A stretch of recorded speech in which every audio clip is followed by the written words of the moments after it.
Bonjour, bienvenue au cours de physique générale de l'EPFL. Dans cette leçon, je cherche à clarifier la notion d'accélération vectorielle.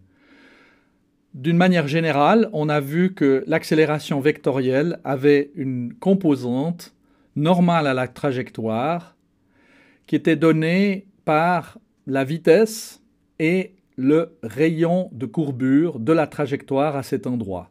Pour clarifier cette notion, je vous propose maintenant de regarder un mouvement circulaire. Alors on va regarder un mouvement circulaire uniforme, ça veut dire que la vitesse scalaire sera constante. Ce mouvement-là va me permettre d'introduire une nouvelle grandeur physique, la vitesse angulaire scalaire. Le fait que je dise scalaire suggère que plus tard, on va introduire une vitesse angulaire vectorielle.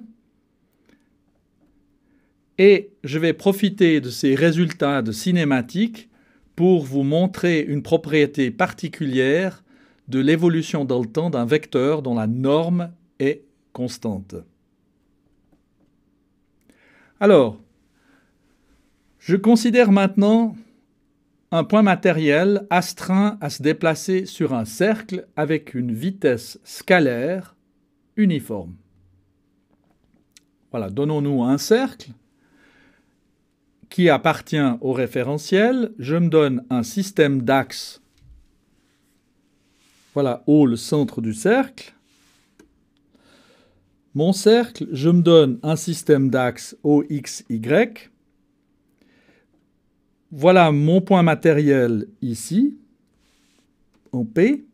Et je repère le point matériel d'une part avec l'angle phi ici, et d'autre part avec l'abscisse curviligne en supposant que j'ai un zéro de l'abscisse curviligne sur l'axe des x. Alors, la première chose que je peux faire, c'est exprimer le fait que j'ai une vitesse scalaire constante. Et je vais exprimer la vitesse scalaire en termes de l'abscisse curviligne. Si R est le rayon du cercle, S vaut R fois phi. La vitesse scalaire vaut ds sur dt. Ça fait R fois phi point. V, d'après la donnée, V est une constante. Donc phi point est une constante. Je vais écrire cette constante oméga. J'ai donc l'angle phi qui vaut oméga t. L'angle phi ici vaut oméga t. Alors, on appelle vitesse angulaire ce oméga. Si je reprends mon cercle, mon système d'axes de coordonnées, je peux maintenant repérer la position du point P par cet angle-là qui vaut oméga t. Je peux aussi calculer les coordonnées cartésiennes de P exprimées en termes de oméga t. Voilà les projections sur l'axe des x, l'axe des y du vecteur OP. Je peux avoir ici un vecteur OP que j'appelle d'habitude R. Ce vecteur-là a les projections sur l'axe des x et sur l'axe des y, x et y, R cos oméga t, R sin oméga t. Je dérive par rapport au temps pour obtenir la vitesse, les composantes cartésiennes de la vitesse. Voilà x point, voilà y point. Dérivée du cosinus moins le sinus, dérivée du sinus, cosinus. On a des fonctions de fonctions, donc il y a le oméga qui apparaît. Je constate que ces deux vecteurs sont perpendiculaires. Parce que si je fais le produit scalaire, j'ai x point plus y point, vous avez 0. Donc, je suis en train de dire que R, produit scalaire avec V, égale 0. Donc, je suis en train de dire qu'en considérant les composantes cartésiennes du point matériel, du rayon vecteur, ici, et de la vitesse, j'ai trouvé qu'ils étaient perpendiculaires. En effet, la vitesse est tangente au cercle, elle est donc perpendiculaire au rayon. ici, nous avons un angle droit. De plus, on constate que la vitesse, la norme de la vitesse, ou la norme au carré de la vitesse, ça va donner r carré oméga carré fois sin carré oméga t plus cos carré oméga t, ça vaut 1. Donc voilà la solution. Pour la vitesse vaut r oméga. J'ai écrit cette formule en rouge parce qu'elle est extrêmement utile, on va souvent l'utiliser et je vous recommande de l'apprendre par cœur. Je passe maintenant à l'accélération.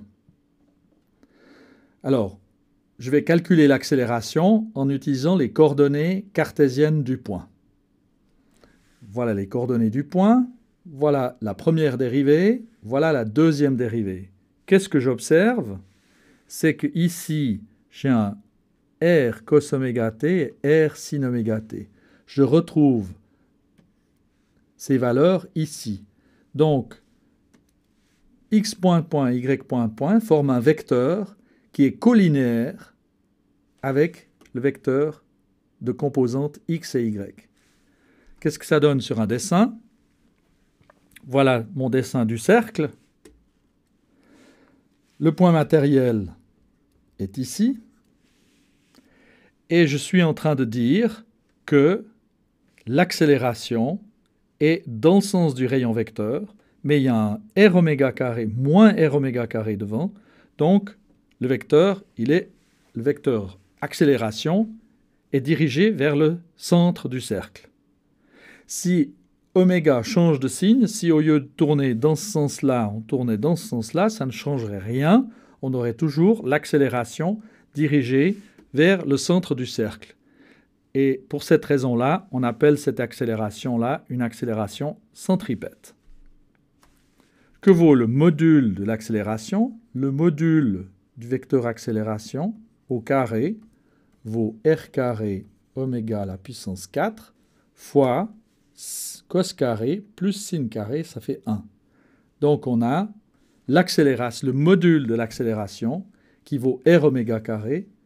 J'écris la formule en rouge, c'est aussi une formule qu'il serait bon d'apprendre par cœur. Je profite de ces considérations cinématiques pour faire l'observation suivante.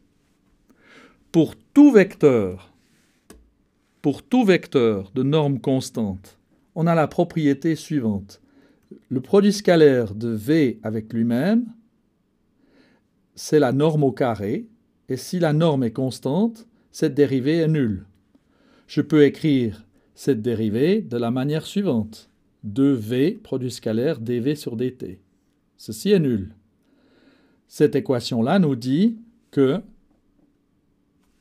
dV sur dt est perpendiculaire à V.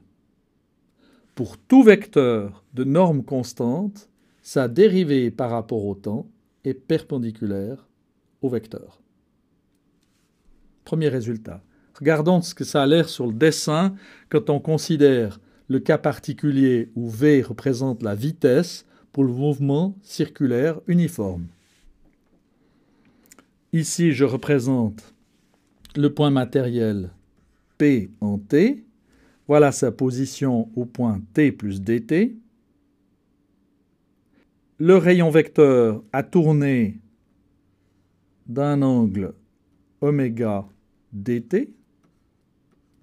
Donc, comme ici on a un angle droit et ici on a aussi un angle droit, si les rayons vecteurs tournent d'un angle oméga dt, alors la vitesse a aussi tourné d'un angle oméga dt. Je peux représenter ceci en rapportant les vecteurs vitesse en P de la manière suivante. Vous avez ici le V de t qui était là. V de t plus dt, je le reprends ici. On vient de se convaincre que le oméga dt qu'on avait ici, on l'a retrouvé là. Par conséquent, la norme de A dt vaut ce côté-là, qui est V, c'est-à-dire la norme de V, fois l'angle qu'on a ici, qui était oméga fois dt, ce que j'ai indiqué ici. Pour simplifier, on a donc la norme de A qui vaut V fois oméga. A, c'est la dérivée de ce vecteur. Alors je vous rappelle, on est en train de considérer n'importe quel vecteur de norme constante.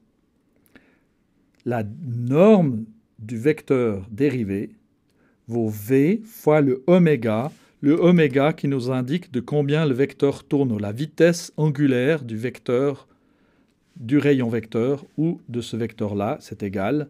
Les deux tournent à la vitesse angulaire oméga. J'arrive au résultat suivant. Pour tout vecteur V de norme constante, sa dérivée dv sur dt est perpendiculaire au vecteur V et sa norme, la norme du vecteur dv sur dt, vaut la norme du vecteur fois la vitesse angulaire. Voilà un résultat qu'on aura l'occasion d'utiliser.